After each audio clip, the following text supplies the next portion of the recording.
Hey guys, so I thought I'd do a video today regarding mental health around music, and this also may translate into other things such as if you're into athletics or sport or something else. And basically the premise I want to talk about is when you have like a long-term desired outcome that you've been working towards for a long time, such in my case where I wanted to be a very, very successful musician on the level of Bon Jovi. And then coming to that realization at a point, and then realizing that actually this isn't going to happen. And then are you okay with that? And then how do you navigate forward and be okay with that, and then continue to continue forward, and then to continue to do the thing that you like doing with that outcome. And so I'll give you a snapshot of my life and how I sort of dealt with that. And hopefully this video may help people that are going through this or have experienced this, because I kind of feel that there would be a lot of people that would go through this. And as I said before, maybe you're in sport, maybe you've wanted to get into, you've wanted to get drafted for maybe basketball or football or something, and you've worked so hard, and then you get to a point where you think, I don't think I'm going to get drafted. And then how do you deal with that? Like, how do you go forward? So I started learning guitar when I was 15. And as soon as I picked it up, I loved music, and I just knew this is exactly what I wanted to do for the rest of my life. So fast forward, high school, played in rock bands during the school, and I studied music afterwards. I did study jazz guitar and jazz theory and whatnot for 2 years. And then in my early 20s, that's when I started to get into all my rock bands that I was in. Now, I was always the one that was very, very committed, because I wanted to do this for the rest of my life. I was very professional about it. I remember when I was, 19 or 20, and I was in my first rock band with my cousin, and we would have rehearsals on Sunday mornings. I forget if it was every Sunday, it might have been every second Sunday.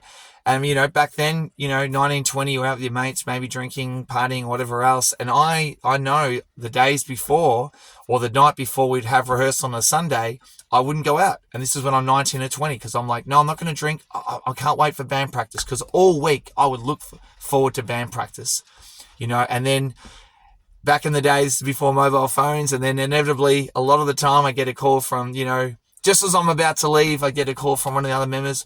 Oh, hey, Troy, I'm a little bit hungover, mate. Sorry, we can't do it. I'll have to do it next week. And it used to kill me. Anyway, so that was in rock bands. Fast forward to about when I was about 24, and I got we formed a rock band called, it was like an emo, screamo, sort of in the vein of Bullet for My Valentine band called 21 Summers. Now, I was very, very fortunate to play with some of the most talented musicians I've ever played with. Now, this band, we had kick-ass songs, we had amazing musicians, we kind of looked the part, we had the look, we had everything going for us, and I honestly thought this was the band. We had a guy who was kind of affiliated with Sony that was our manager for a certain point, and then I think unfortunately he led a bit of a carrot in front of us. And then ultimately we did some great stuff, but then it imploded after a couple of years.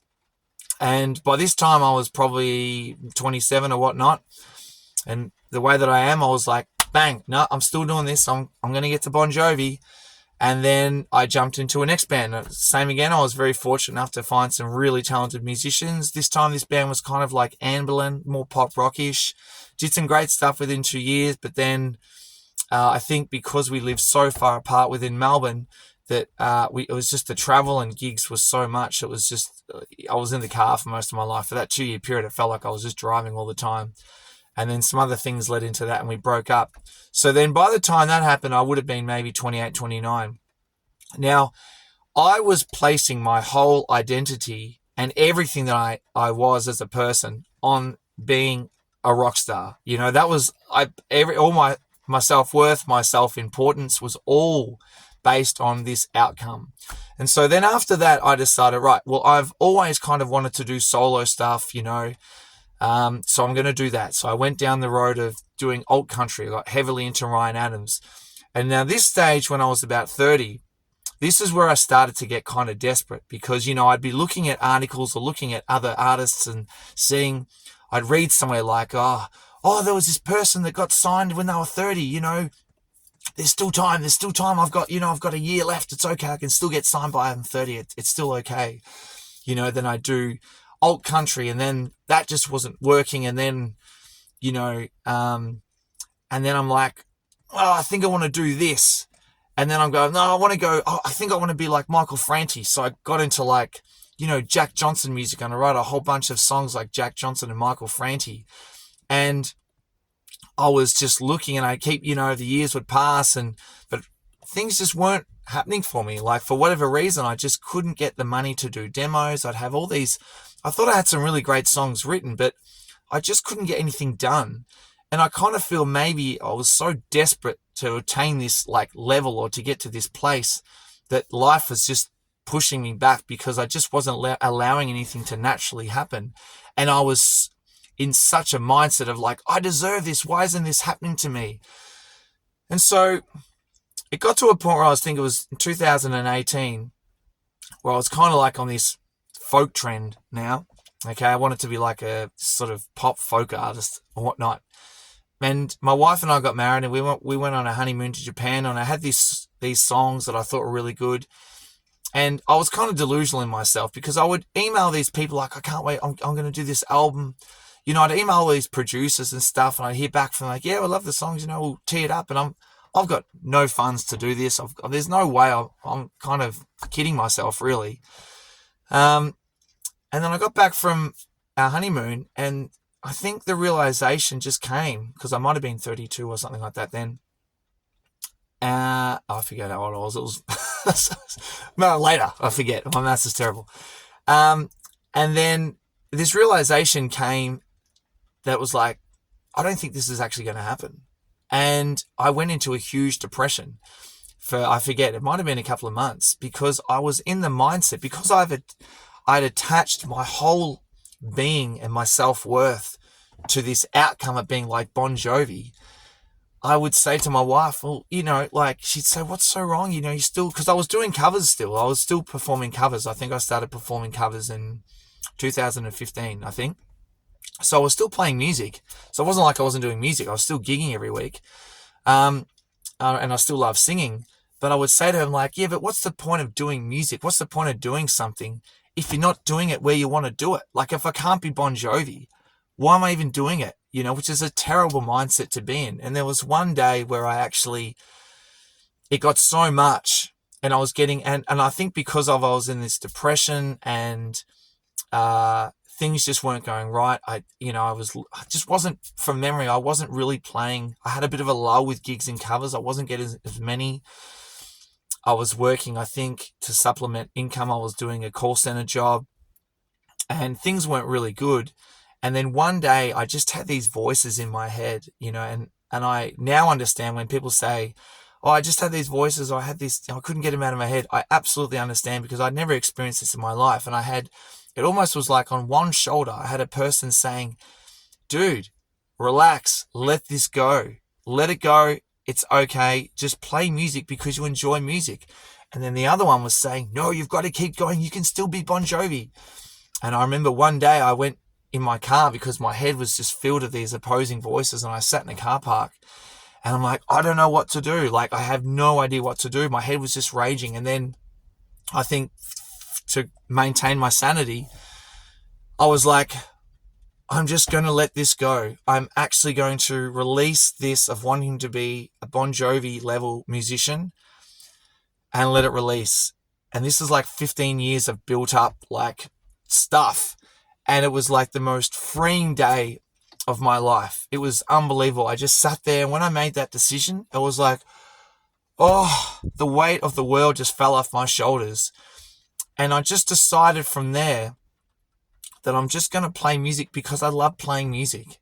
And whatever happens from that, I can still have goals, but just do it because you love do it. Now, before I was not doing it because I love doing it. I just wanted to do it because I wanted to get to this level,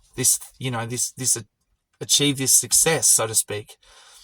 And what's funny is that after I let that go, I started to get into meditation, and then I almost had practically a breakdown, really.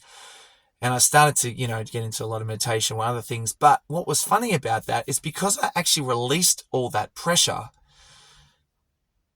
I went through a stage where for the next couple of months, I kind of was, because I've always been very goal orientated person and always wanting to do things. I was very scared of having goals after that. I went for about almost a year of not wanting to do anything because I was very scared of falling in back to that state. But paradoxically, what happened is that because I had relaxed and released this, I was getting more cover gigs. I wasn't even emailing venues or anything. I just get offered these gigs.